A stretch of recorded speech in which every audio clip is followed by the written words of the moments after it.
ಸರ್ಕಾರದ ಹಣ ಯಾವ ಖಾತೆಗೆ ಬೇಕಾದರೂ ಎಲ್ಲಿಗೆ ಬೇಕಾದರೂ ಟ್ರಾನ್ಸ್ಫರ್ ಮಾಡ್ಬೋದು ಅಂತ ಏನಾನ ಆದೇಶ ಕೊಟ್ಟಿದ್ದಾರೆ, ಮೌಖಿಕ ಆದೇಶ. ಅದು ಇಷ್ಟು ಸಿದ್ದರಾಮಯ್ಯನವರು ಫೈನಾನ್ಸ್ ಮಿನಿಸ್ಟರ್ ಆಗಿ ಅವರ ಅಡಿಯಲ್ಲಿ ನಡೆದಿರುವಂಥದ್ದು. ಅದರಿಂದ ಇದು ನನಗನ್ಸ್ತತೆ ಸೋನಿಯಾ ಗಾಂಧಿಯವರು, ರಾಹುಲ್ ಗಾಂಧಿವರೆಗೂ ಈ ಹಣದ ಹೋಗಿದೆ ಅಂತ ನೇರ ನಾವು ಆಪಾದನೆಯನ್ನು ಮಾಡ್ತಾ ಇದ್ದೀವಿ. ಇಲ್ಲಾಂದ್ರೆ ಇಷ್ಟೊಂದು ಕೋಟಿ ಹಗರಣ ಹೆಂಗಾಗ್ತಾ ಇತ್ತು? ಯಾಕೆ ಕರ್ನಾಟಕದಲ್ಲಿ ಯಾವುದು ಬ್ಯಾಂಕ್ ಇರಲಿಲ್ವ ಟ್ರಾನ್ಸ್ಫರ್ ಮಾಡೋಕ್ಕೆ? ಕರ್ನಾಟಕದ IT ಕಂಪನಿಗಳು ನಿಮ್ಮ ಬೇನಾಮಿ ಹಣವನ್ನು ಟ್ರಾನ್ಸ್ಫರ್ ಮಾಡೋಕ್ಕೆ ಯಾರು ಒಪ್ಪಿಲ್ವ ನಿಮಗೆ? ಆಂಧ್ರದ ಜುಬ್ಲಿ ಹಿಲ್ಸ್ ಅದು ಫೇಮಸ್. ಅದು ಆ ಬಡಾವಣೆನೇ ಫೇಮಸ್. ಜುಬ್ಲಿ ಹಿಲ್ಸ್ ಅಂದರೆ ಎಲ್ಲ ಬಹಳ ದೊಡ್ಡ ದೊಡ್ಡ ವ್ಯಕ್ತಿಗಳು ಇರೋದು, ಮಹಾನ್ ವ್ಯಕ್ತಿಗಳು.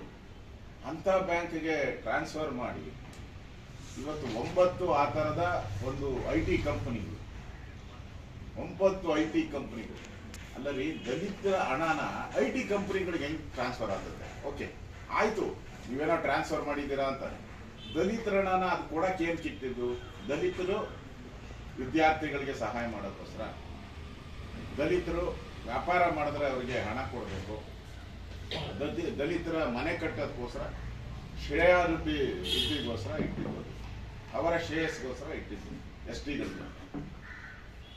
ಇಂಥ ಹಣವನ್ನೇ ಲೂಟಿ ಹೊಡಿತೀರಾ ನೀವು ಕಾಂಗ್ರೆಸ್ ಅವರು ಅಂದ್ರೆ ಇನ್ನೆಷ್ಟು ಚಂಡಾಳರು ಇರ್ಬೇಕು ನೀವು, ಎಷ್ಟು ಚಂಡಾಳರು ನೀವು. ಮುಖ್ಯಮಂತ್ರಿಗಳು ಯಾರು ಮುಖ್ಯಮಂತ್ರಿ ಅಂತ ನಮ್ಗೆ ಅರ್ಥನೇ ಆಗ್ತಾ ಇಲ್ಲ. ನಮ್ಮ ರಾಜ್ಯದಲ್ಲಿ 2 ಮುಖ್ಯಮಂತ್ರಿಗಳಿದ್ದಾರೆ, ಒಬ್ಬರು ಸೂಪರ್ CM ಬೇರೆ ಇದ್ದಾರೆ.